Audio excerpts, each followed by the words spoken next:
Well, hello everybody. This is Tim Green with Rattle Magazine. Welcome to Rattlecast number 275. Thanks so much for joining me. Today's guest is Willie James King, a longtime contributor of Rattle. He'll be here in just about 10 minutes, but we're going to say that Rattle is a publication of the Rattle Foundation, a 501c3 nonprofit working to promote the practice of poetry.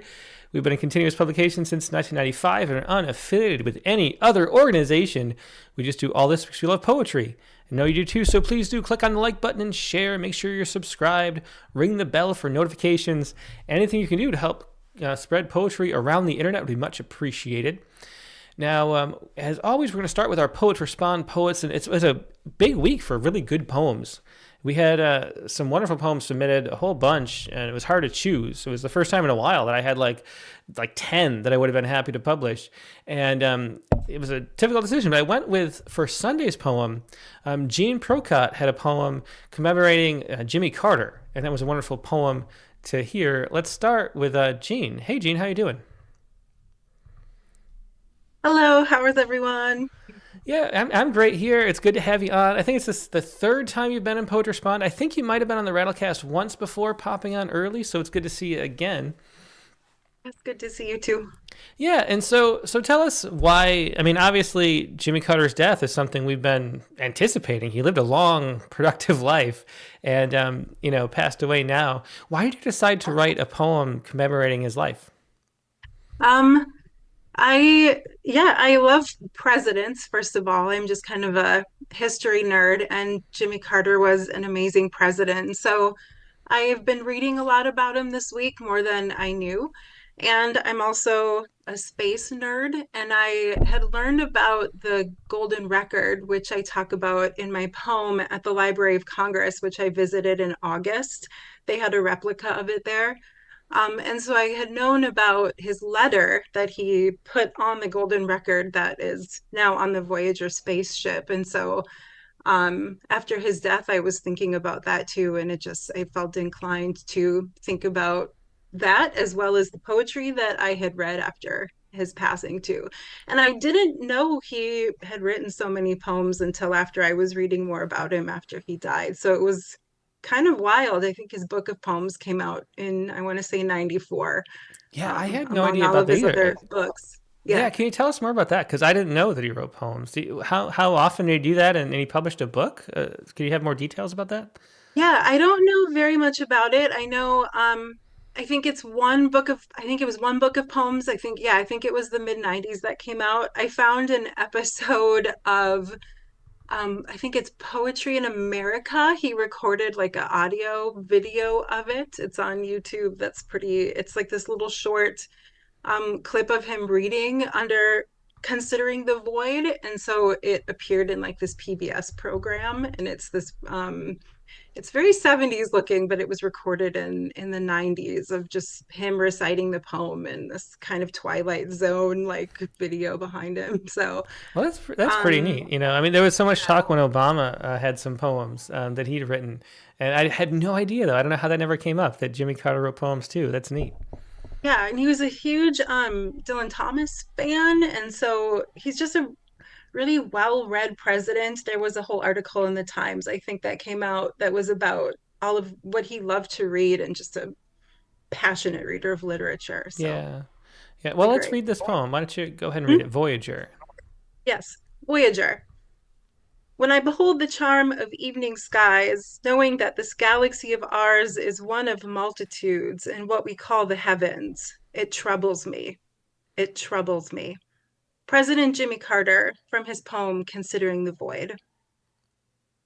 Jimmy Carter died and is on his way to rock and roll heaven, and a Voyager spacecraft is over 15 billion miles from us, but I don't know which is harder to get to. Not all presidents go to heaven, and so far, Jimmy Carter is the only president in space by way of a letter imprinted on a golden record to some ones or some things unknown. This message will live incomprehensibly longer than you. In 506,000 years, or in 90,300,000 years, or in 7,400,000,000 years, more or less, some beings will find a Voyager with that golden record still attached. our earth will be a crumb of burnt toast. He says, we are attempting to survive our time so we may live into yours. Most of us can only wish to have cosmic significance. I consider the void, I consider America, and I would like to blast our failures into space. But Jimmy Carter sent goodwill because only some of us can see a burden as a blessing. Jimmy Carter died, but is powered by the sun and by God, so he is still surviving his time. If you cracked the peanut shell of his heart open, you'd find an interstellar geode, a solar system inside. He wanted us too to carry that vast, hard love. Do you know? Do you know how lucky we are to have sent the best of us into the stars? Yeah, and that was John Prokott with Voyager after Jimmy Carter. Thanks so much for sharing that poem. It's always so great to have poems written, and commemorating important people as they pass. And Jimmy Carter is such a model for how to live a life. So it's really great to have one for him. Thanks for sharing that, Gene. I'm honored you took it. Thank you so much. Yeah, thanks a lot. Take care. Yeah, once again, that was Gene Prokott with Voyager. Now we're going to take a quick look at another poem. We have another poem. There were so many good poems this week, like I said. And the other one I chose for the spaces I had was Seth Peterson. And he couldn't be here. He's on the road right now, couldn't get an internet connection, but he included the audio. And his poem was The Year of Disappearing Tents. And let me read the note that he included with it. I recently stumbled upon the work of ProPublica has done to document the cost of sweeps of homeless encampments. Like many, I have mixed feelings about the practice. This poem is informed in part by letters written by the unhoused people whose things were taken in sweeps. One woman said her husband's ashes were taken and she hoped he wasn't in the dump. Last year, 2024, saw the number of sweeps increase across the country, a trend that will likely continue in 2025. So that's his note. And here's Seth Peterson reading The Year of Disappearing Tents.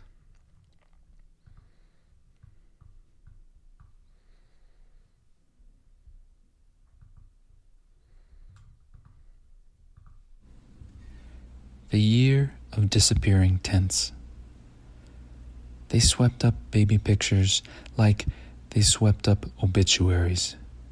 They swept up ashes of a husband and told no one where to find him. They swept up Sacred Heart pendants, a patchwork quilt, a sprig of lavender pressed into a Bible. The grim faces looked on, numbed by the lashes of the wind. The cops didn't feel the same gravity of living, how the weight of things glommed like moonlets onto Saturn.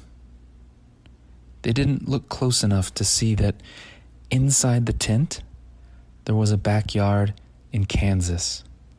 Inside the backyard was a family. Inside the family was a universe in which everything turned out different. They swept up a sweater with one specific thread which scaled a cephalic vein and left the right atrium where it twisted its amplitude into a bloodied ball of cotton before soaring through a heavenly door and reuniting with the sun. In the dustbin were love letters signed by sparklers. There were hammers and socket wrenches ringing to the underworld, summoning the spirit of a father. They swept in like a thunderstorm, water flogging down, chasing along the streets, whirling through the manhole covers, so that it seemed a caricature of something so horrible you have to wonder if it's real. Like in Hollywood, when someone at their lowest, broke, divorced, can't get any lower, walks off into the jungle, makes one wrong turn, and is swallowed, bones and all, by quicksand. And that was The Year of Disappearing Tense by Seth Peterson. That's the poem of the day for Tuesday, coming up from on rattle.com. If you're not subscribed to the daily poem by email, all you have to do is go to rattle.com and find the link there to sign up and get the daily poem by mail. You get that one in your inbox on Tuesday. It's also on rattle.com, of course. Now we're going to take a quick break and go to our main guest, Willie James King. So sit tight and we'll be right back with more poetry.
And we're back. Thanks for your patience as we adjust the microphones. We've switched to having like a professional studio setup. I feel very honored to have my own personal microphone. Yeah, for the last like 2 years or a year and a half, we've been sharing one microphone, leaning as close as we can. Now we have two separate microphones, and a mixer and like cables everywhere. And we have somebody. Let's see. There we go. We got to mute. Okay. So anyway, yeah. So we have two mics, which is really nice. Hopefully the sound quality will be good. Thank you. I just feel like it's stalking me. Yeah. And we have a prompt poet of the month to announce. So we do. So I'm very excited because it is a familiar face. I don't think anyone's going to be shocked by this, but hey, that's okay too. Do you want to say who it is, or do I say it? No, I feel like instant nerves because I get too excited about saying it the right way and then I just blurt it out. So say what? Okay, I'll say it. Okay, so the prompt poet/poem of the month belongs to Jared Campbell. Yeah, and so Yay. Jared is here to share his poems. Let's see. There he is, Jared. Hey, Jared. Good to see you. Yeah, so you sent a good number of poems, I heard, this week, right? You stacked the deck. I have a really hard time predicting which poems people will like, so it's actually really very helpful to me that you guys allow us to submit multiple entries, and I can hear which were best liked. Yeah. That's great to know, because I try to do, the tiered rejections in part for that reason. And then if you submit more poems, you get more information. So, Yeah. And then sometimes you get the information that you had the best poem this month, in my opinion. So I was actually between this and another poem that you wrote, which I did go back and forth on a bit. So. Yeah, it's really great poems from Jared this week. So, the one we chose Katie chose was Injustice, and it's one of the Triolets. Triolets, that's the word. So what was it like to write this one? And I think it's hilarious. Well, actually, it started from the critique of the week. On the episode from that week, someone had written a poem that rhymed dove with love. And Tim pointed out doves are cliche. And so, being a contrarian, my first thought was there's nothing wrong with writing poems about doves. But then I started to argue with myself and said, yeah, there's probably enough dove poems in the world. But what there's not enough of is poems about pigeons. So that's kind of where things started off. That's great. Yeah. Do you want to go ahead and share it then? Yeah. Injustice. The beautifulest bird's the pigeon, but pigeon doesn't rhyme with love, so poems praising love, religion, or nature all ignore the pigeon. Its iridescence doesn't get a smidgen of the honor granted to the dove. The beautifulest bird's the pigeon, but pigeon doesn't rhyme with love. Yeah, that's great. I mean, you go ahead. Okay, well, so what clinched it for me in this one is the title. They used the title to make it, can it be called an extended metaphor when it's a triolet in a very short poem? I think it can. And so I think that the title really clinched it for me. I also I love the lack of searching for a different word besides beautifulest. I think that's hilarious and really in keeping with the authenticity of thinking about the pigeon strutting around being ridiculous as we tend to think of them. So I'm really glad about that, because I definitely thought about changing it to something more conventional. But the word that was in my heart was beautifulest, and it's like that's just what I'm doing. Well, that's great. I think it came together so well, and I love the idea too of just being inspired by looking at things that we're not giving enough credit to in general, whether that's, it's something we should all do better in life, not always with bird watching, necessarily, but with everything in general. So I love that about it too. But there are so many things that we talk about in poems all the time, and there's so many things in life and in the world that are every bit as beautiful, but for some reason they're either more difficult to express accurately, or they're not seen as appropriate topics, and they don't get talked about. Yeah, that's definitely true. I think we train our brains to go to specific poetic places, and then through reading a lot of poetry, we are able to broaden our horizons and arrive at a poem that makes me look differently at pigeons. So thanks so much, Jared, and it's great to have you as the prompt poet. You've submitted a bunch, and it's really wonderful to have this poem up this month. Yeah, thank you. Yeah, thanks. And maybe doing double duty with a new I hope you have a poem for this week too. Yeah. Should I do that one now, or you got to come back later because it's more exciting? It's like the double dipping privilege of the prompt poets that are part of the prompt lines normally. Yeah, for sure. Well, thanks, Jared. We'll see you again in a little bit. Thanks. All right, thank you. All right. Yeah, that was Jared Campbell, and just it's so fun watching Jared's poems get better and better. I know. And, I'm always pushing and exploring the poems in different ways. Well, I'm always a fan of a contrarian, and we do know Jared. It's fun. So. That's true. So the prompt for this week, like we said, was to write a pantoum about your favorite shape, or that includes your favorite shape. Mm-hmm. So what did you go with? I don't know what your favorite shape might be. Well, it was funny because I've got to be honest, guys. This is not my most witty moment, but I was sitting last night to write. And I was like, oh, okay, I'm going to write a pantoum, but I just wish I had more direction. And I was like, oh, I do have more direction. I have a prompt that has two parts and it has to involve a shape. So I started thinking about what my favorite actual shape is, which I was taking this in kind of a geometry type direction. And I was thinking about butterfly curves in particular, which made me land on butterflies, not too original there at least. So this is transcendental. Butterflies cut curves into the sky. How could you know that I caught fireflies and smeared their glow all around my eyes one night? How could I know that you caught no fish wherever you went fishing, even all around my eyes at night? I was alone as a skip stone. No fish, when you went fishing, the weight of their rainbow scales, alone, as if a skip stone ever waited to be thrown, as if questions could be baited, hooked. All the fireflies now smear their glow. Once I waited to be thrown, but now I cut curves all on my own. Yeah, great. I love that, especially the last line there. And so many alterations as you go through the poem for, syntax, like chopping the poem in different ways, breaking in different ways, which is always fun in the challenge of Cecina's. How did you find writing the form? Was it something you enjoyed? Pantoum. Yes.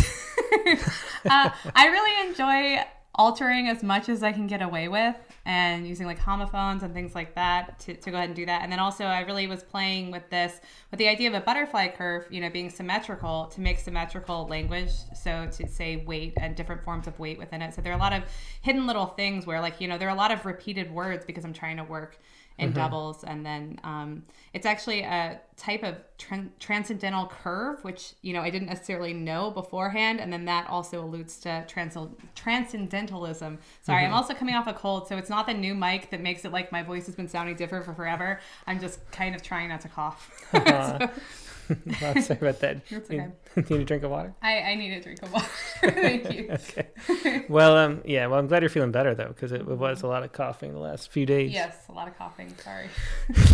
No. Okay. So what do you have? So mine, and I just kind of picked something and ran with it because I didn't have much time. And I went with this, and I called it the perfect pantoum. Okay, good. Manage our expectations well from definitely, the outset. definitely. Okay, the perfect pantoum. My favorite shape is the plane. No corners, no curves or creases. Like a sidewalk catching the rain, it holds only what it releases. No corners, no curves or creases as it stretches to the edge of the wall. It holds only what it releases, like a child letting go of a ball. As it stretches to the edge of the wall, it pushes the walls out of reach. Like a child letting go of a ball, it learns and has something to teach. It pushes the walls out of reach. My favorite shape is the plane. It learns and has something to teach, like a sidewalk catching the rain. I see you worked the rhyme in there, which I did not. I did work the rhyme, Nice. and it traps you in. You got to rhyme a lot there. Yeah, that's what you did. You went with it, yeah. I did. Yeah, so that was mine, the perfect pantoum. No one can argue with that. There you go. So let's see what everybody else has in their pantoums, and let's go to Sean Evedingo Sanders first.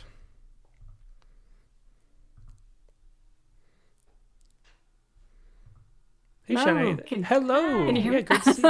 Yeah. Happy New Year. Oh my gosh, Happy I wasn't New Year ready to to go you. first. No, that's all right. Okay. Well, this is quite a personal poem. A couple years ago, my husband had several heart attacks and had a near-death experience. So Oh, wow. this is kind of speaking to that. Circle back to me. Though odds not stacked in your favor, I put trust in their skillful hands. If you touch the veil, you can circle back. Just cling to our corridor kiss. Put trust in their skillful hands. They promise to do you no harm. Please cling to our corridor kiss. I fear a future without you. They promise to do you no harm, yet I know that's no guarantee. I fear a future without you. I'm not as strong as I seem. Yes, I know there's no guarantee that the veil will release you back to me. You're stronger than you may seem. My love is stacked in your favor. Oh, yeah, very nice. And again, the repetition of that, pulling the poem through, it's one of those, like, it leads toward obsessive type poems, I think, as it fits. How did you know which lines you were going to use? Like as the repetition, were you thinking ahead, I guess, is what I'm wondering. I think I've written a few pantoums in the past, and it's almost like the lines come to you concurrently, and you start rearranging them and kind of playing with it. But still somehow have a little bit of surprise when you finally get there at the end that you go, oh, it worked. So I'm not sure what came first, the egg or the chicken there. I don't know. Yeah, well, very cool. Well, thanks so much for sharing that, Sean. It was a great example of the form. Thank you. Thanks. Yeah, that was Sean Evaningo Sanders with Circle Back to Me. And let's go next to Mike Bales. Good evening. I had to escape to get out of YouTube, then I had to come back. The poem I wrote, the shape, I kind of like the shape because it's symbolism of it.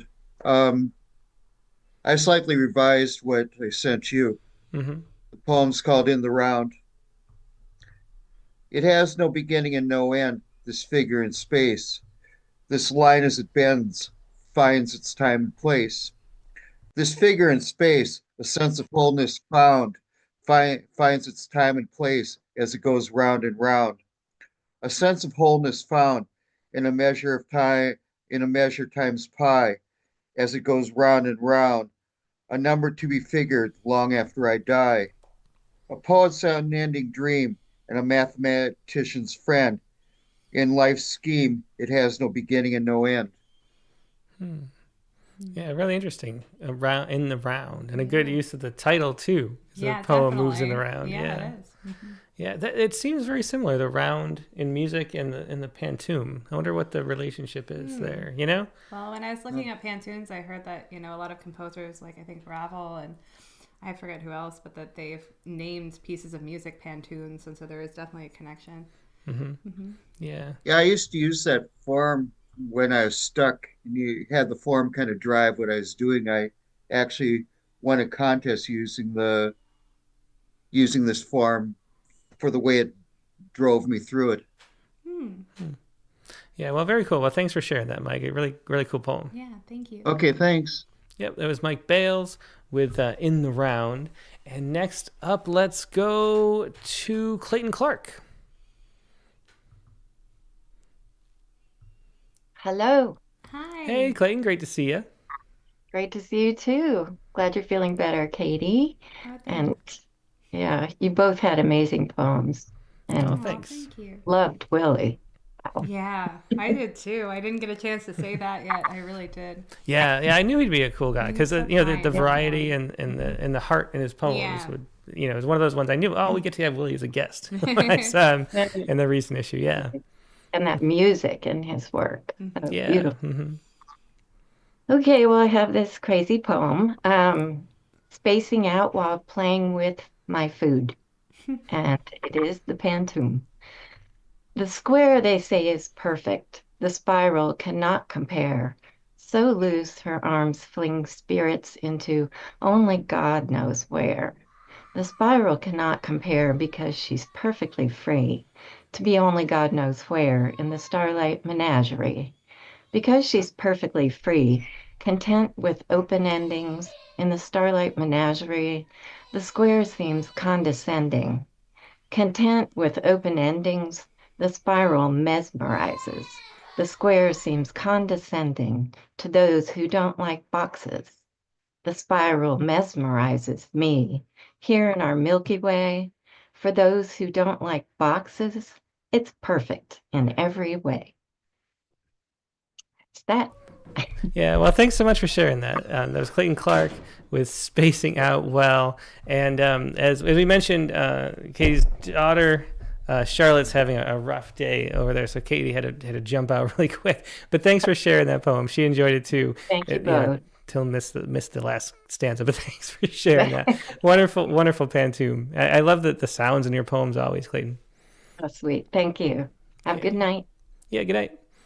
Yeah, it was Clayton Clark with Spacing Out While Playing with My Food. And let's go next to Chelsea McGlynn. Chelsea hasn't been here in a bit.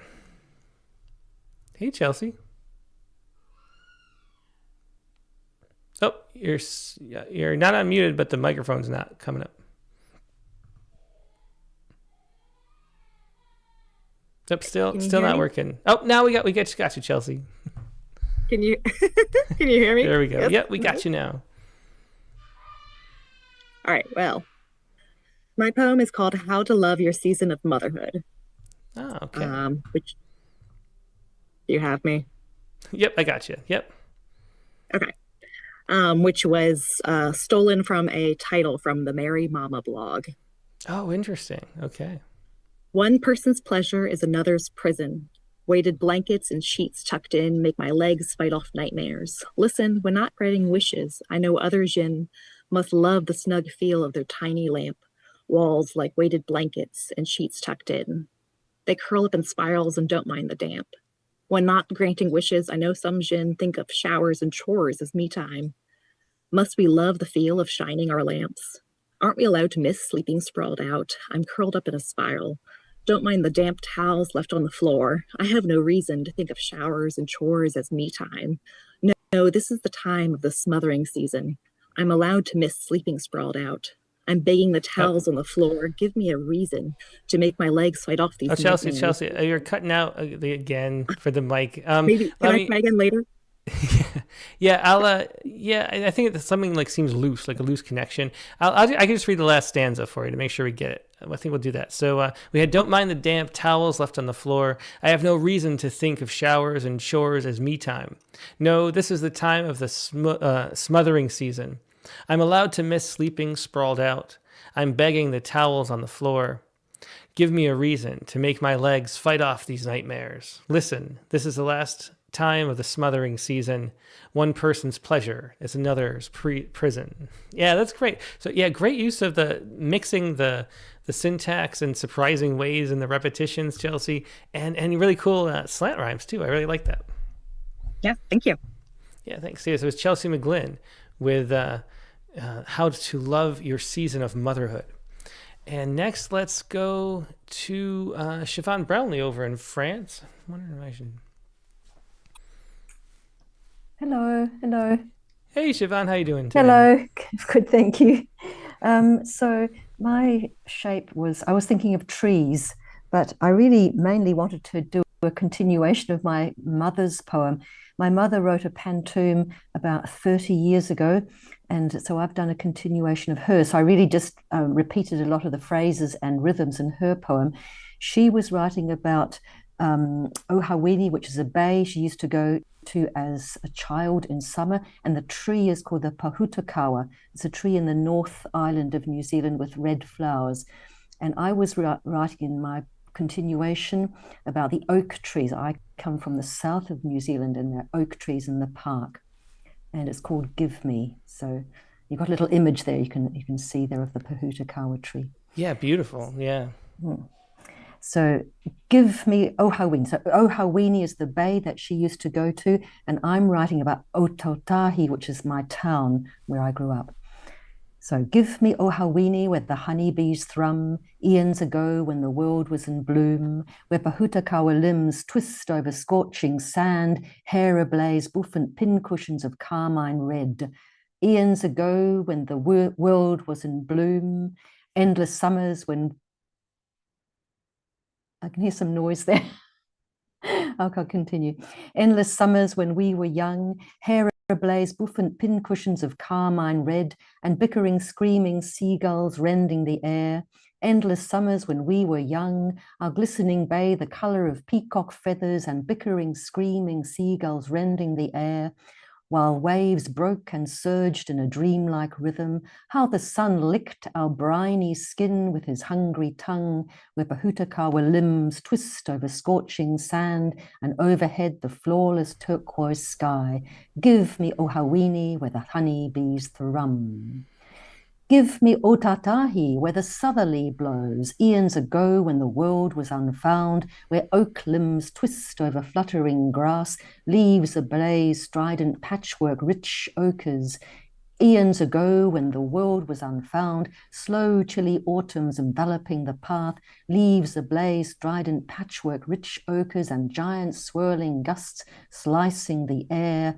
Slow chilly autumns enveloping the path, our heart-centered park speckled with scarfed strollers, and giant swirling gusts slicing the air, while legs are pedaling in bracing struggles. How the wind licked our skins with his irate tongue, where oak limbs twist over fluttering grass, and overhead the steely sky billows. Give me Ototahi, where the southerly blows. Oh, yeah, beautiful sounds throughout that whole poem, Siobhan. I loved all the different, just the ways the music of the poem resonated and repeats and turns on itself. Really beautiful. Okay, thank you very much. Yeah, thanks so much. That was a Siobhan Brownlee with Give Me. Give Me. There you go. Yeah, thanks so much for sharing that, Siobhan. Thank you. All right, and next up, we're going to let's go to Mary Lisa D. Diminishes. Hey, everybody. Hey, Mary Lisa, how you doing today? Hey, I'm really well. I hope everybody had a nice New Year.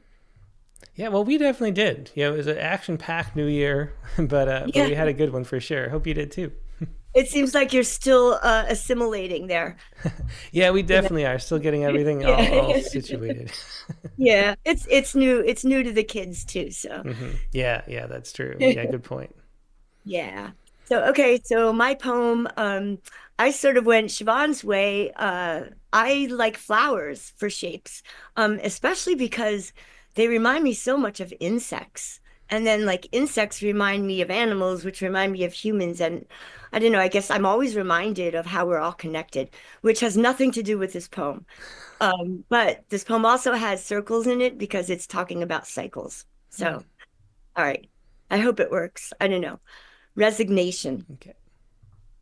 Every month I empty, velvet center, useless vessel, blue balls for the flowers in heat, winter, lost possibility. Suddenly I don't feel very pretty, black red blood for days. Hush, I urge my body, but it suffers and it saddens. Winter, lost possibility, blue balls for the flowers in heat. Hush, I say, there aren't enough gardens anyway, and it saddens. I urge my body to hush, but it suffers. Oh, tell me a purple moment. Tell me it will rain. Garden, I say, there aren't enough hushes anyway. You do not want one. There is not enough kindness. Oh, tell me it will rain purple moments. Tell me, magic more wild, all air, enormous desire and winter gone. Enough kindness, no one wanting. I don't feel very pretty. For days, black red blood. Tell me anyway, my body, its every dark flower for you has use. Emptied, month after month. I, unused, velvet-centered vessel. Yeah, thanks so much for sharing that, Mary Lisa. That was a really cool poem. I love the formatting of it too. It's always interesting to play with the pantoums like that. Thank you. Yes, this has been. I love these form. I'm sorry. These prompts. These form prompts. I've been having so much fun with them, and yeah, it's not something I would usually spend a lot of time with. So I thank you for that. It's opening up a whole new world for me. And I actually had 3 high been released, and I had a reading just before this one because of you guys. So yeah, that's wonderful. How great. Yeah, all right. It definitely is. Congrats. Yeah, thank you guys. Thanks. All right, very cool. Thanks so much, Mary Lisa. Good night. Good night. Yeah, it was Mary Lisa D. Diminishes with Resignation. And next, let's go to Nate Jacob. Hey, good evening, guys. Hey, Nate, great to see you. Good to be seen. Good to see you guys. My favorite shape is the double helix. Is that a shape? I think totally so. A shape. So I tried to write about it, but I couldn't. So now I just wrote about something with twists, and I'll call it good. And it's a loose pantoum, but it works. I gave it a ridiculous title because I was stirring the risotto for dinner tonight while I did so, and that's what risotto does to me. All right. That's the best reason to title something what you titled it, because I was stirring the risotto. Title: A senseless but absolutely true explanation for why the telephone cord of the 1980s were twisted. You'll find me between 2 mirrors, reassuring self, on into infinity and ad nauseum, until at least one of my me's believes. This self reassures me that this self, having figured it all out somehow, can be the me that believes, can shoulder tap its way to the front, can explain how it figured it all out. And infinite me's will shrug infinite shoulders, tap the shoulder of the me's ahead, and whisper the simplest solution. And infinite me's will shrug infinite shoulders, knowing the game of telephone twists and whispers the simplest solution over and over until everything changes. Even knowing the game of telephone twirls every truth into unknowing giggles over and over until everything changes. Every me still sends the whispers on and back, and every truth turns to unknowing giggles, on into infinity and ad nauseum, over and over until everything changes for the endless circle of me between two mirrors. Yeah, that's great. Really fun poem, Nate. Endless risotto too? Yeah, it's never ending over here. Sorry. Sorry. That's all right. Yeah, it's been a rough week with the cold. All right, but yeah, lovely poem, Nate. Really fun as always. I love the mirror, facing each other and the infinity mirror aspect of that. So perfect for the forum too. Yeah. Thanks. Thank you very much. Get better, Katie. Sorry, I'm ruining your poem. No. You're allergic to my writing. It's fine. All right. Well, thanks, Nate. That was great. Have a good night. Yep, you too. It was Nate Jacobs with a senseless but absolutely true explanation for why the telephone cords of the 1980s were twisted. I don't know whether I'm laughing or coughing at this point. All right. Sorry. It's okay. Let's go to Rod DC next. We got a lot of poets on the line still. Hello, good evening. Hope everybody is well. Yeah, great to see you, Rod. Okay, my poem is called, do I have to say that it rhymes? Just as warning, a spoiler alert. My tide time, my round is the name of my poem. I've forgotten why I came outside. Perhaps I had a reason. I forget. It's like fishing in the salty tide. Sometimes I catch nothing in my net. Perhaps I had a reason to forget. I'm not the great provider I once was. Sometimes I catch nothing in my net, except a tiny crab that waves its claws.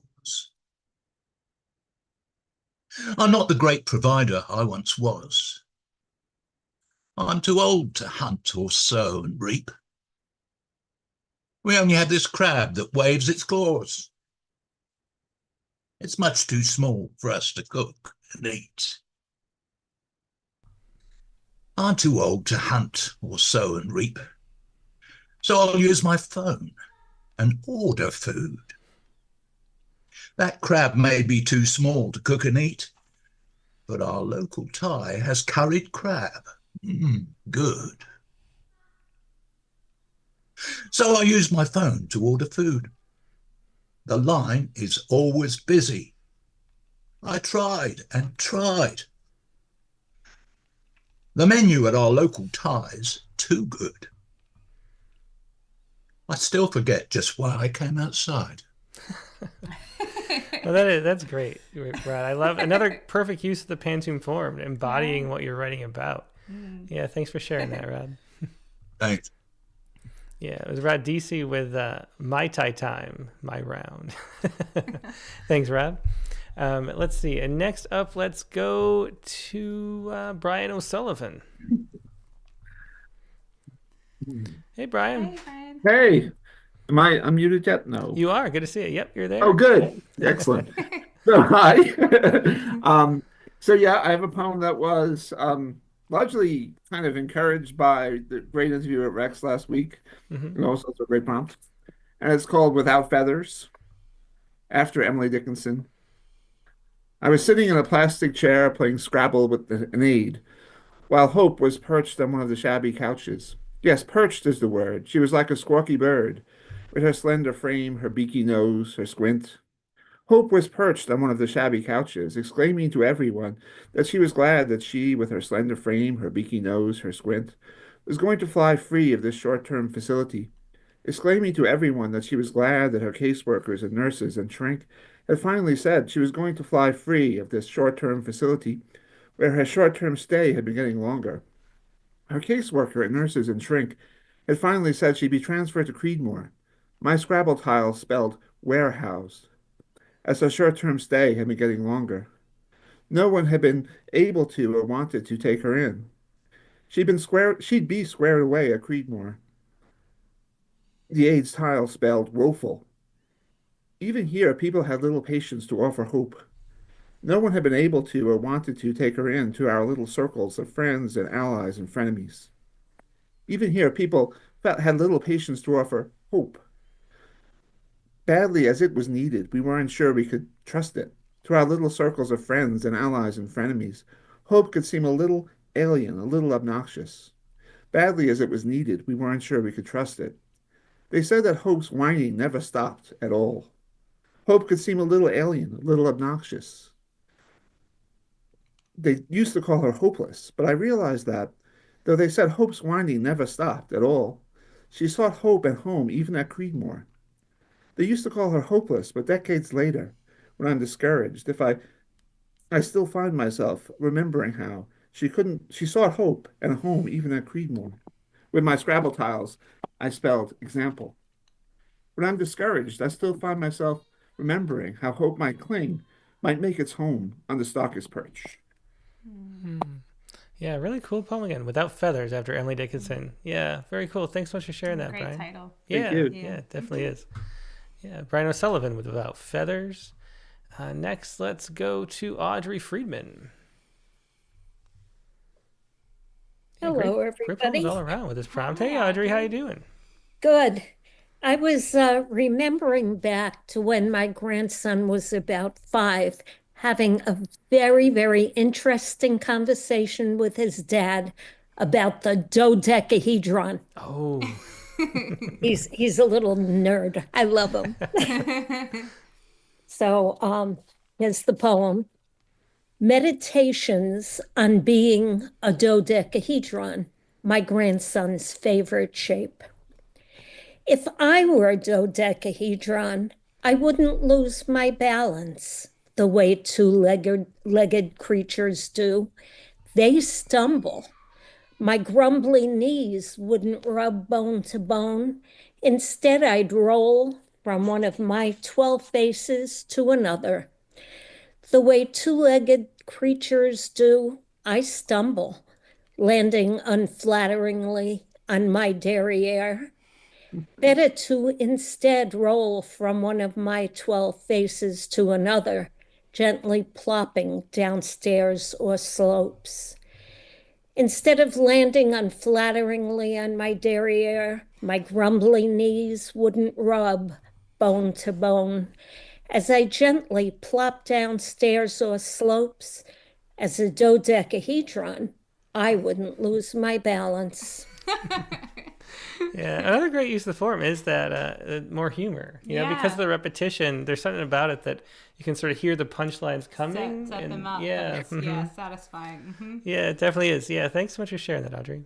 Oh, you're very welcome. Have a good night. Thanks, you too. It was Audrey Friedman with Meditations on Being a Dodecahedron, my grandson's favorite shape. It's just a fun word to say, too. Dodecahedron. Maybe that's my favorite word. If you have a favorite word, friends. Oh, sorry. Sorry. Okay. Let's go to Dick Westheimer next.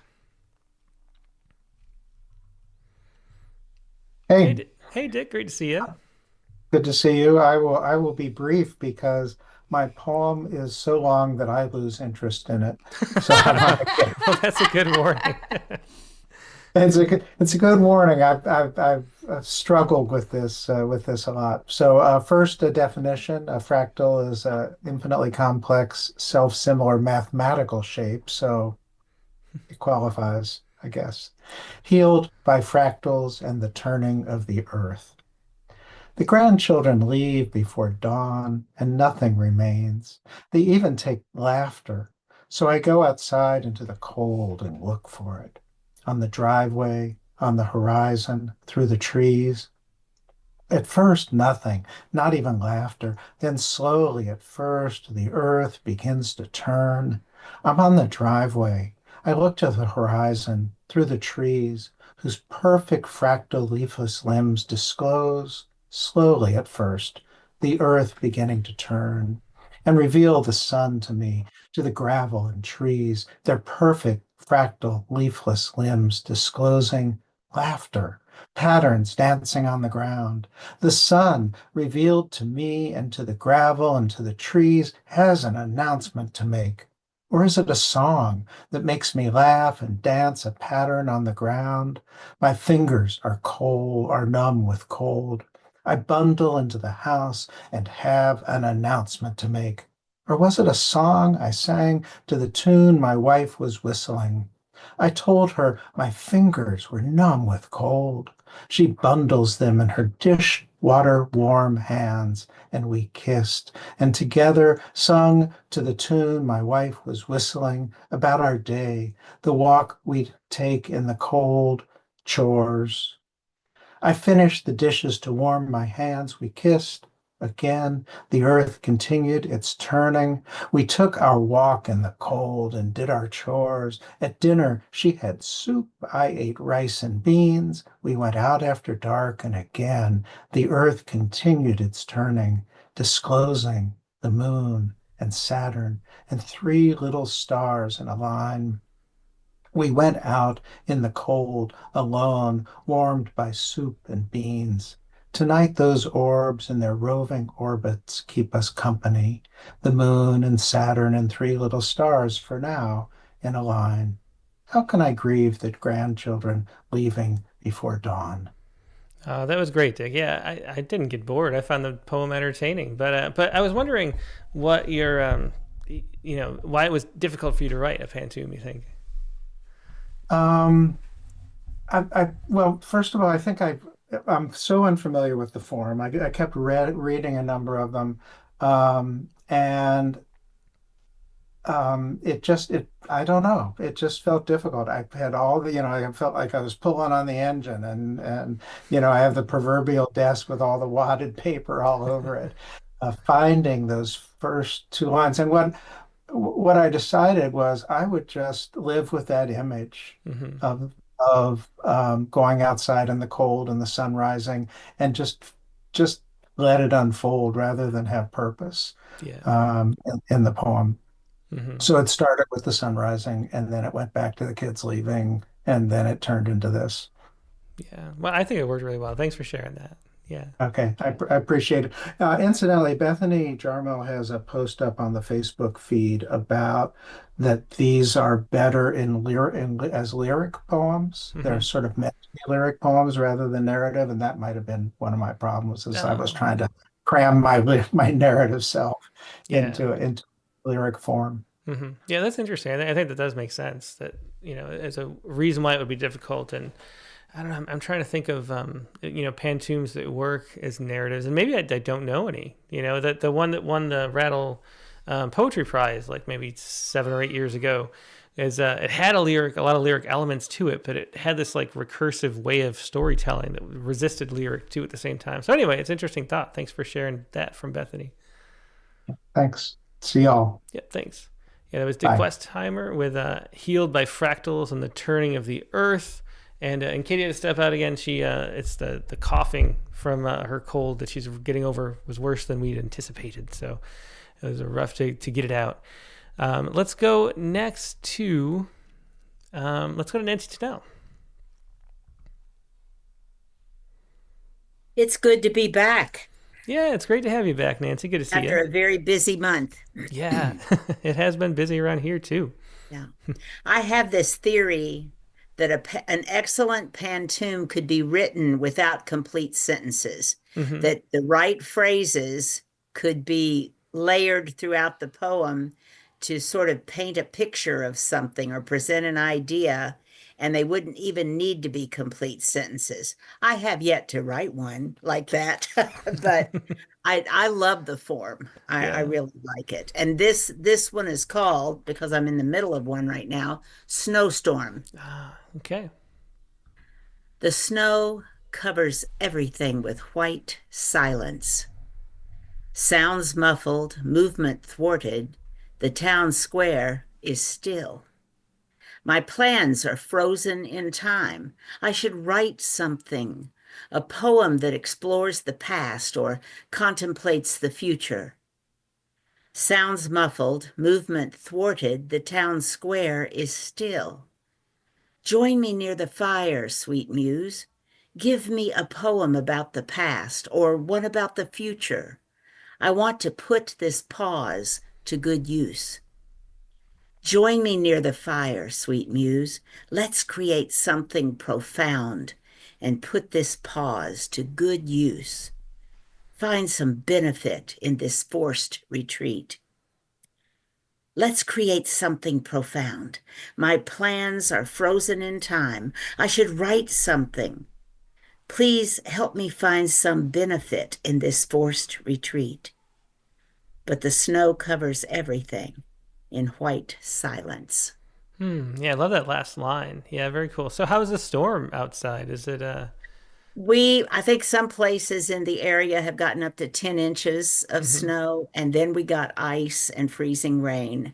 And now we're getting more snow tomorrow morning, and that will continue through the day.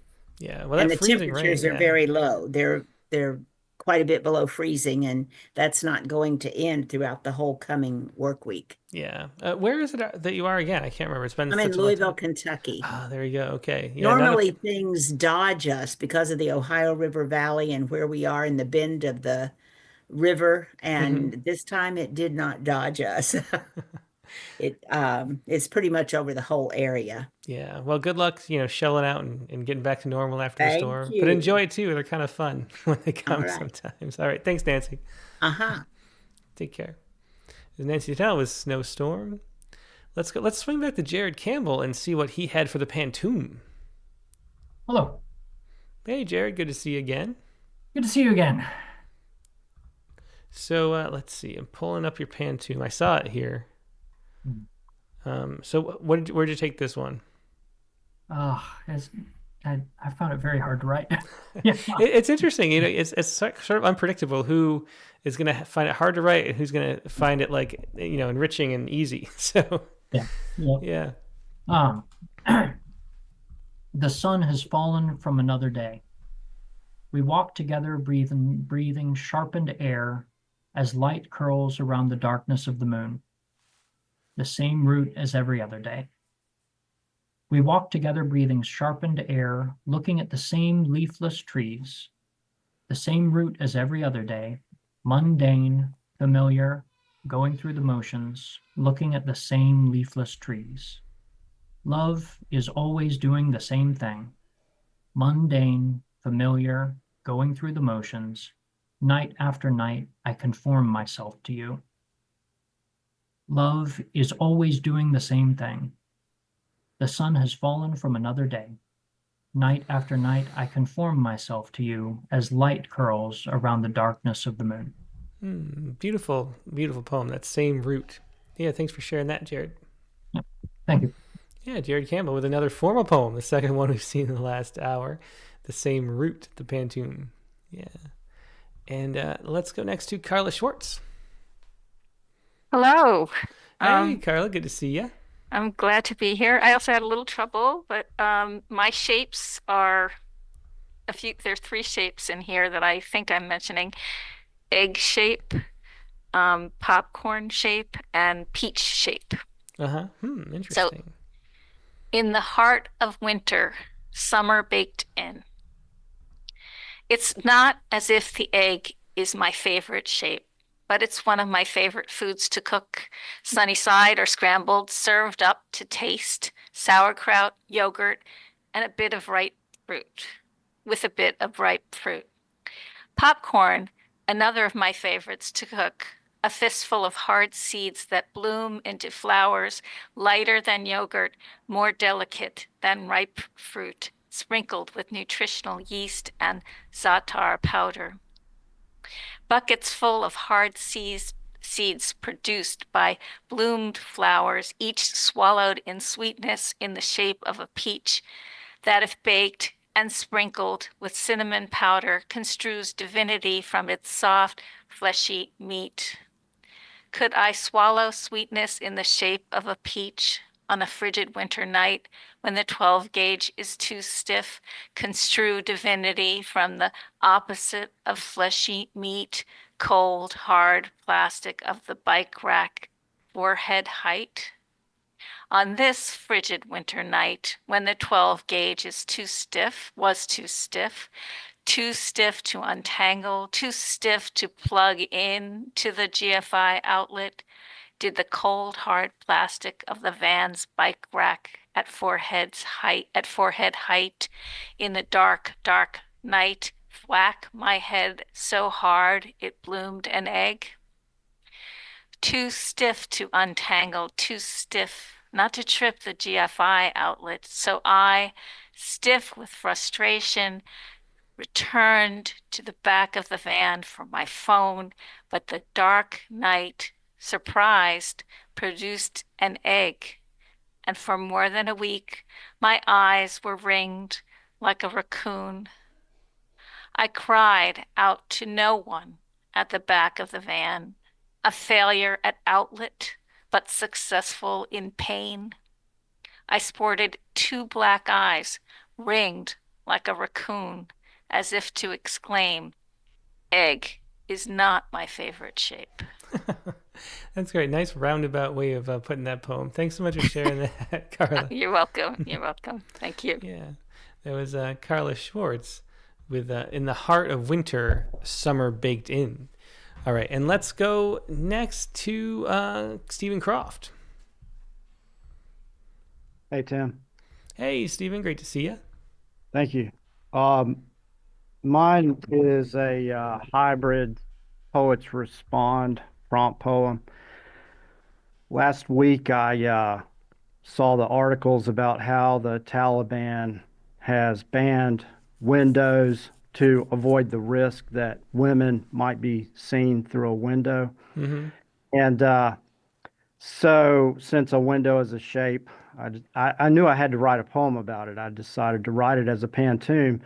And I'm in the unfortunate but fortunate position that I can't submit it for the prompt poem of the month. I wrote it on Friday. Friday night, I sent it to the New Verse News, and yesterday I found out it'll post there tomorrow. Oh, very cool. Well, congrats on that. Yeah. Yeah. Yeah. So this one I can't submit to you. This is Pantoum, the Taliban's windows. No more open casements, no more moments at windows. Bring back the view of flowers and the love-burned orchards. Buildings now a punishment, knowing prisoners love windows. Talibs say seeing women through windows is an obscene act. Bring back the view of flowers and the love-burned orchards. To bodies now haram, faces now haram, our voices now haram.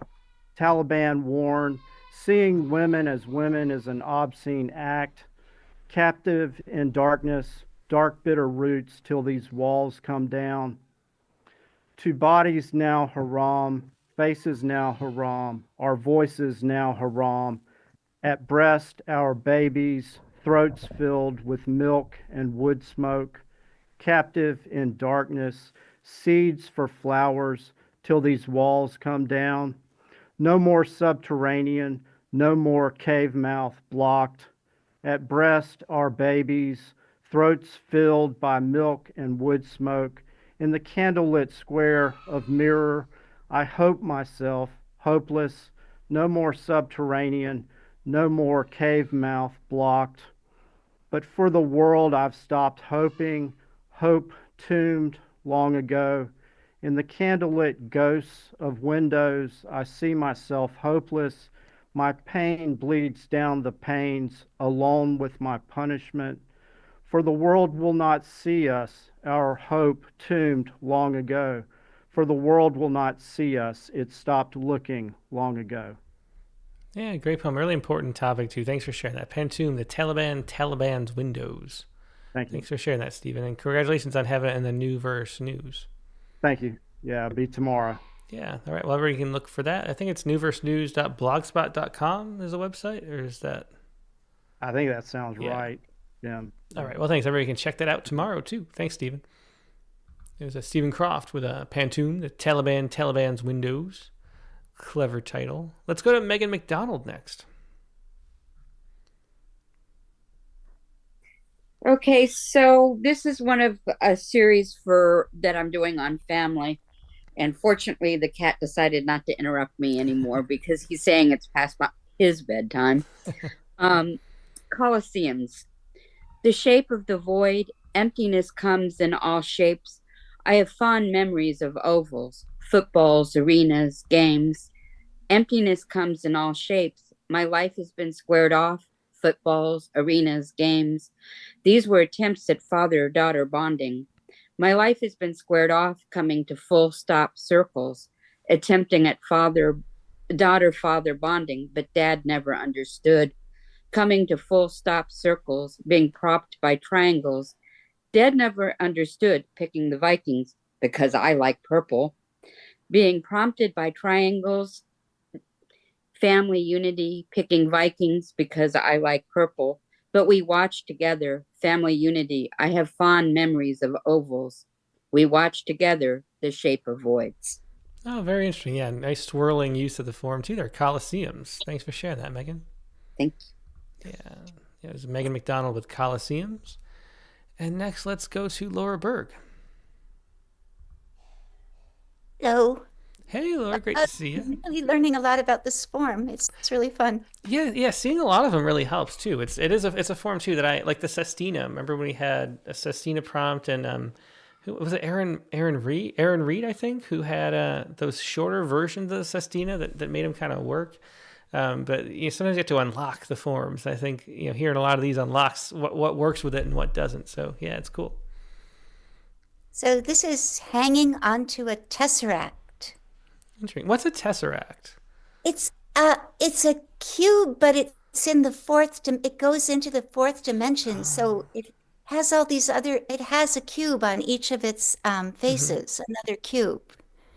And the images of them, people try to make images of them, but we can't really see them because it's in the fourth dimension. Oh, yeah. Well, I'll put this on the screen. I'm kind of curious as you describe it, so I'll put one up. These are tesseracts, apparently. They're really interesting. Oh, that's a head.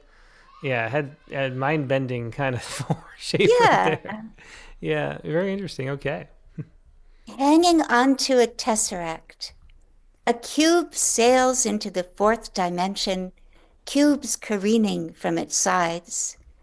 Even if I can't quite see it as it delves into time, or its multi-cubes careening, doesn't mean it is or isn't there, delving deep into time. To admire the idea of a 4D square doesn't mean one is or isn't there. I want to hold a tesseract, this idea of a 4D square. I want to know what it feels like. I want to hang on to this tesseract as it sails into the fourth dimension. I want to know what it feels like, even if I can't quite see it. Well, that's very cool. Thanks so much for sharing that, Laura. It reminds me, there was when I was in college, there was a workshop, like a seminar, like a lecture at night, and it was how to see a sphere in 4 dimensions. And I was gonna go, and then I didn't go, and now I always think, oh, if only I'd gone, I would understand how to see in 4 dimensions. Now we need this, yeah. Me too, definitely. Well, thanks so much for sharing that, Laura. Always a pleasure. Thank you. Thanks, so. Yeah, that was Tesseract by Laura Berg. Next, let's go to Chelsea McClellan. Hello. Hey, Chelsea. Great to see you. Happy New Year. Happy New Year to everyone, to you. So I guess my shape, I knew I wanted to try to write about my horses because I just haven't much at all. And it was a good excuse to see where it might go. So my shape is a stirrup. Interesting. Okay, yeah, go ahead. it's called On Getting a Leg Up into the Next Life. The half moon of the setting sun's a stirrup. Steel that's shining over flat black earth, on which I set one foot before I curl up over and around my old gray horse. The steel's as steady as the flattened earth she tramples, sending bits of mud flying, coloring all around the old gray mare, who otherwise has faded, mostly white. Ample sputtering should have warned us. Flying's not for people planted in the mud, or who otherwise are jaded. And white's for clouds who let the light pass through. The sun is not for planting, it's for growing. Mud, in which I find my feet, tells me to give up on clouds and flight, pass away with the sun. But I tell him that the setting sun's my stirrup. Yeah, beautiful poem. I love that. Thanks so much for sharing that, Chelsea. On getting a leg up into the next life. Thanks. Thank you. Bye-bye. Bye. Yeah, Chelsea McClellan. And let's go next to Lisa Seidenberg. Oh, thanks. Great poems. Wow. Well, I'm freezing here, so I thought of beaches and waves. So that's not a bad thing to do. Where is it that you are, Lisa? It's I always ask people when they first come on, but it's been a while. Where? No, I'm in Connecticut, and I guess we're getting a storm. The storm that was in the Midwest coming this week. So yeah, I mean it's cold even here in Texas. So I guess. Oh right. Yeah, like a frost warning or something. So yeah. Okay, my poem is The Shape of a Wave. Okay. Show me the curl of a cresting wave, twisted like an uplifted petticoat. Surfers ride inside that barreled cave, lithe as a grace note. Like an uplifted petticoat flirting with captured time, lithe as a grace note, a wave defies its certain decline. Flirting with captured time, I am a tide that hesitates, denying the cycle of nature's design, a wave that pauses before it breaks.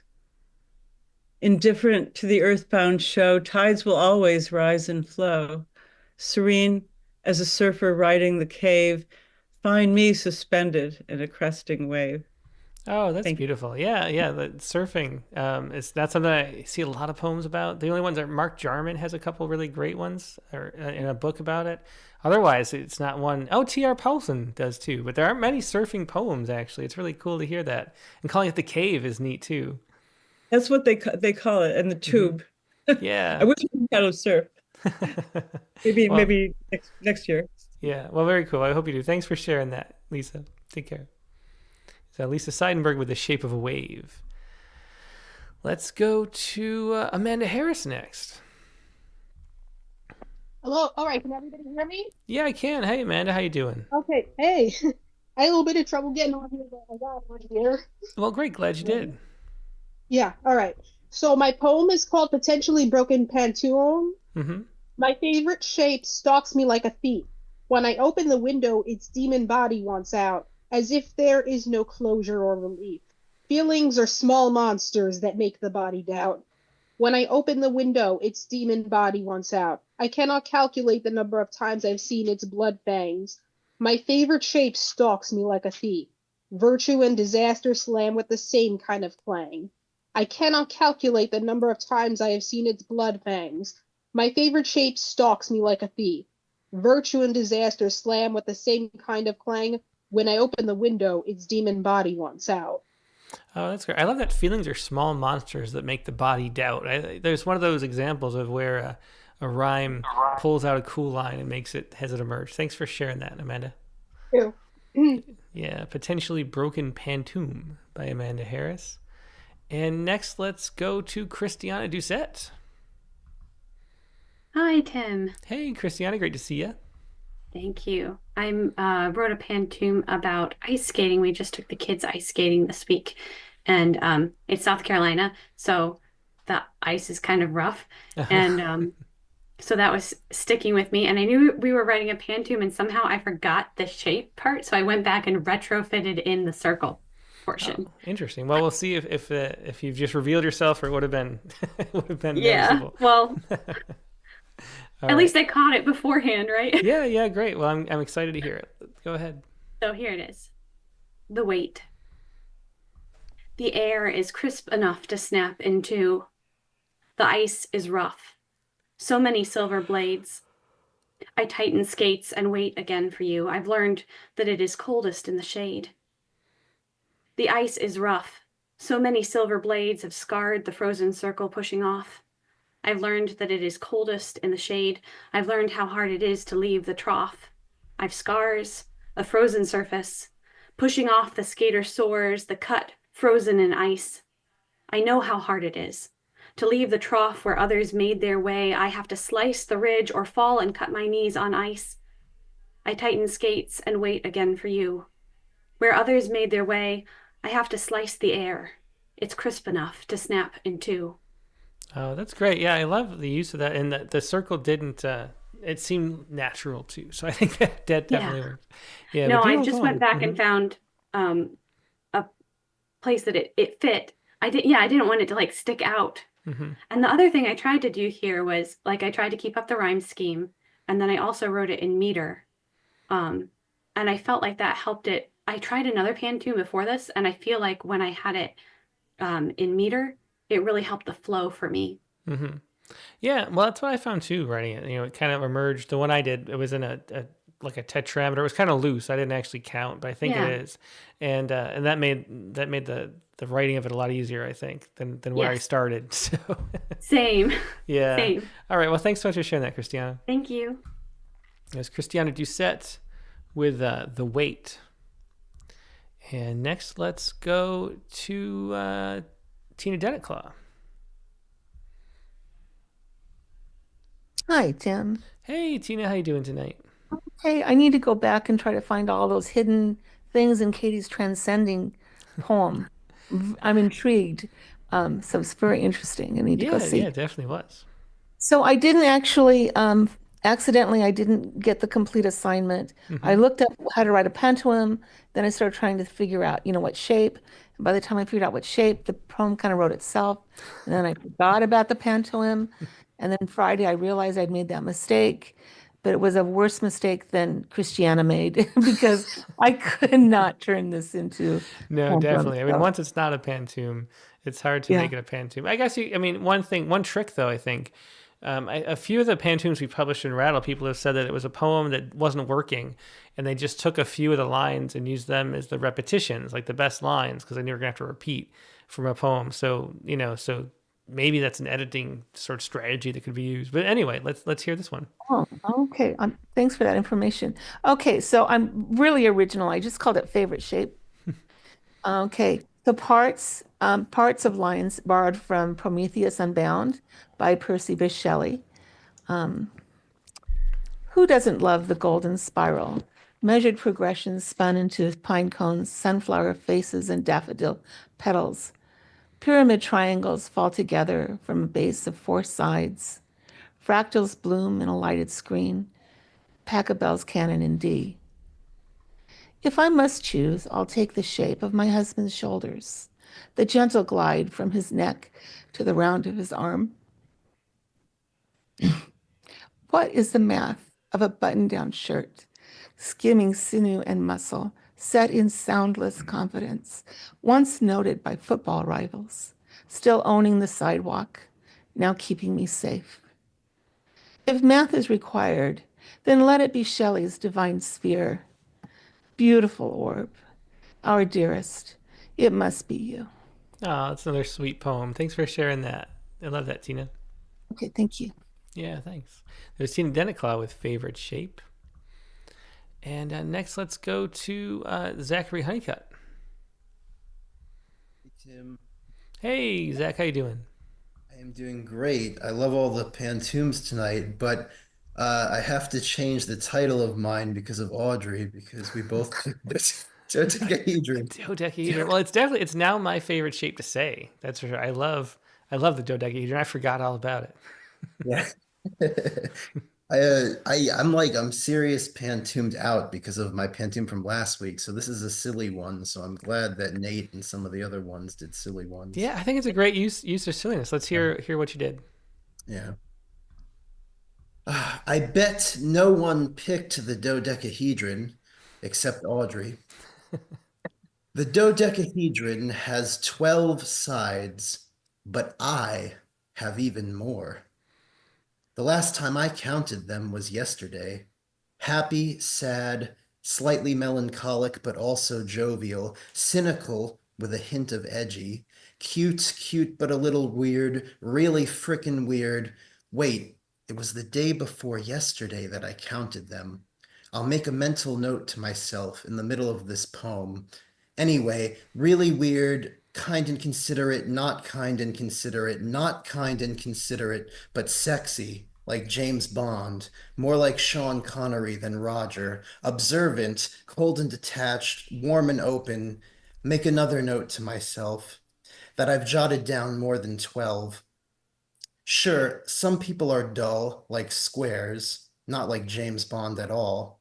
That franchise went in a circle from Connery to Craig, who I feel resembled Connery more than Roger. Anyway, I jotted down more facets to me than 12. I'm not dull, like some people. Those triangle lovers are so obvious. 1, 2, 3, and that's it? I'm too deep for that. I can be deep like Craig, but as seriously light as Connery. Suzanne Loomis stopped performing noir in a back alley somewhere, next to the dead body of a poet, probably a triangle lover, that was in too deep, and stopped to clap to herself and say, "Bravo, Zachary." She was hiding in a back alley somewhere near the dodecahedron of thought patterns in my head, and projected herself louder than all of them. Very fun. Yeah, thanks for sharing that, Zach. I always love the callbacks to recent episodes too with Suzanne Lemus. Thanks for sharing that. Really fun. Yeah, very silly tonight. See you guys next definitely, week. thanks. I always appreciate it. Take care, Zach. Bye-bye. It was Zachary Honeycutt with I bet no one picked the dodecahedron, a bet that he lost. Okay, let's go to Hamid Malik next. Hey, Tim. Hey, Hamid, great to see you. Hey, you too. Sorry, I had to run out and pick up my son and back now. Well, perfect timing though. Yeah, that's great. Yeah. So my pantoum is a circle and it's holding pattern. Interesting. Okay. Yeah, I like the metaphor already. Go ahead. Yeah. A circle of starlings is not a hunt. Cheeks peep and wobble below a songbird's giggle and flutter stunt. Hey, eagle, look here, not there, show. While cheeks peep and wobble below, mama hearts pound when a prey bird arrives, blinding the eagle with their decoy show, waiting for the first to break and dive. My heart pounds when eagle eyes rove. I chatter and spin and fly, waiting for talons and beak to dive. I wonder who'll win this time. I chatter and spin and climb. A spiraling starling defies a hunt. I think that I'll win this time in my songbird giggle and flutter stunt. Oh, that's great. Yeah. I love that, the holding pattern metaphor, and then beautiful sounds with all the rhymes. Thanks for sharing that, Hamid. Thanks very much. Yeah, Hamid Malik with holding pattern. And last on the Zoom, but not least is Carolyn Codd. Hi, Carolyn. Hello. Hi. Great to see you. Yeah. Hi. Hello. So what have you got for us this week? Yeah, mine isn't. It's not a pantoum. It's from the week before, from the previous prompt of New Year's wish and sound. And part of the reason I didn't get to it, I had it in my mind and on scraps of paper all the couple of weeks, but I've been preoccupied with part of last year. I was trying to get some of my poems together in a little book. Oh, and yeah. it happened that right before Christmas, I finally got it finished. And this is my book. Oh, that's wonderful. Congratulations, Karen. Then, yeah. It's about 60 of my poems. And Speaking of pigeons, as Jared did, the title of my book is Pigeons, Lizards, Friends, and Other Poems. That's so great. it is interesting. So, anyways, so my poem is the New Year's wish thing. Okay. And it's called Snowfall. The other day, I found myself wishing it would snow. Here in Southern California, that would be rare, except, of course, in the mountains. But being from the Northeast, I know that snow falling gently without any wind can be beautiful, covering everything with a sparkling white blanket, provoking feelings of calm and quietness. Right now, it seems the whole world could use such a cooling blanket. There are so many hot spots, wars of all sorts, political and social divisiveness, civil unrest, climate change, global warming, natural disasters. It's noisy, disturbing, and dangerous. Too much boom, bang, pop, screech, and whistle of fireworks, rockets, and bombs. So my New Year's wish, my prayer for this planet, this world, is for a cuddly, calming, snow-like blanket to cover us all so we can take a short winter's nap.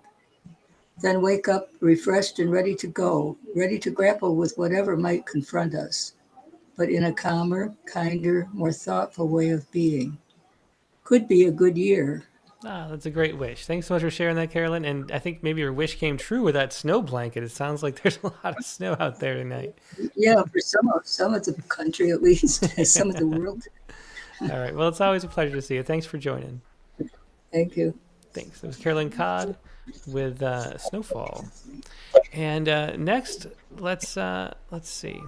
That's it for the Zoom. Let's go and see what does Ted Bernal-Guevara has. He does.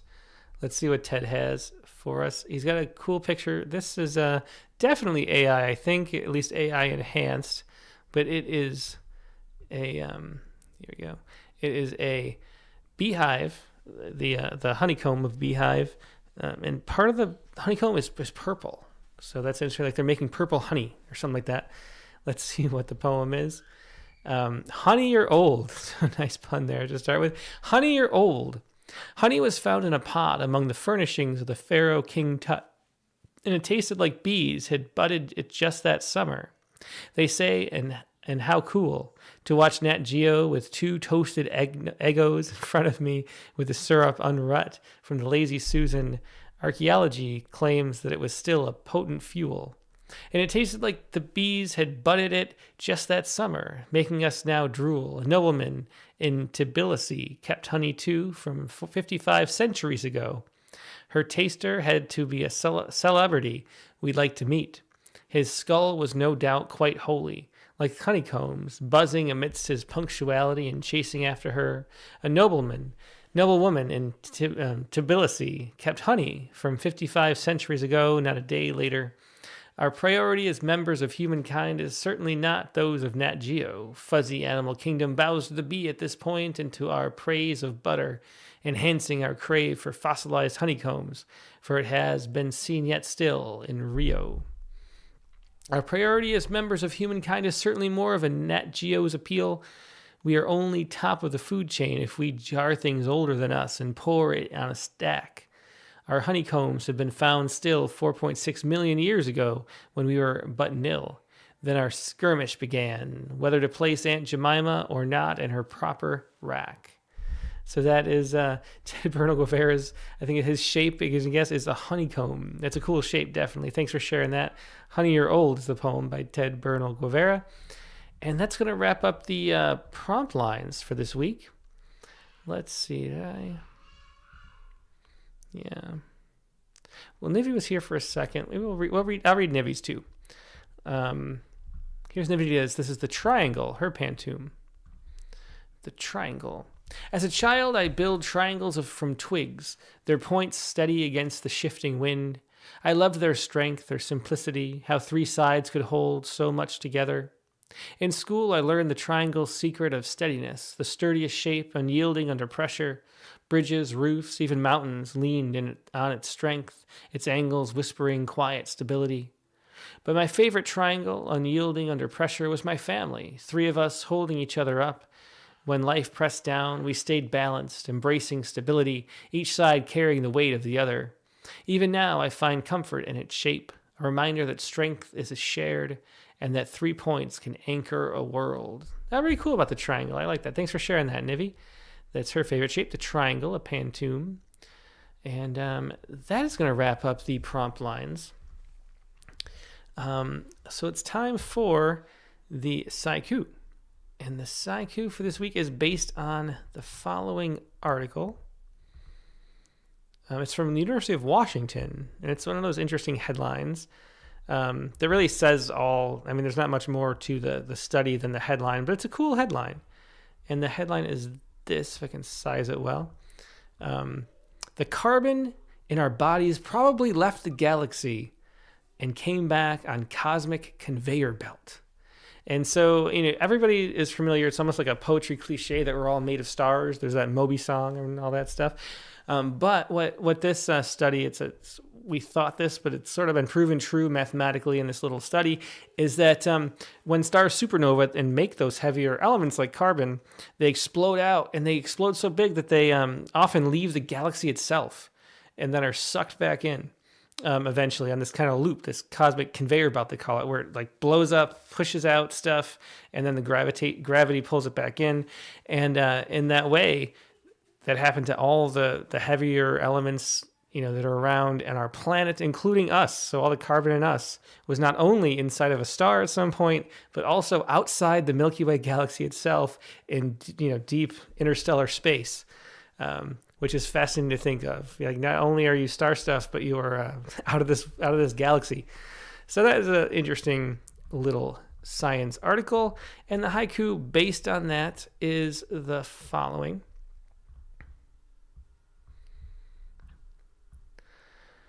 Some part of her breath returning as rain. Some part of her breath returning as rain. That is the Sciku for this week, and that is the show for this week. Thanks, everybody, for joining us. Sorry, everybody missed Katie. I'm sure I definitely did for the second half of the prompt lines, but she is... we'll be back next week, I'm sure. And the prompt for Katie this week is going to be the following. Here we go. Next week's prompt is, write a poem in which something is overfilled. Include as many tactile details as possible. So it's something is overfilled is the prompt for this week.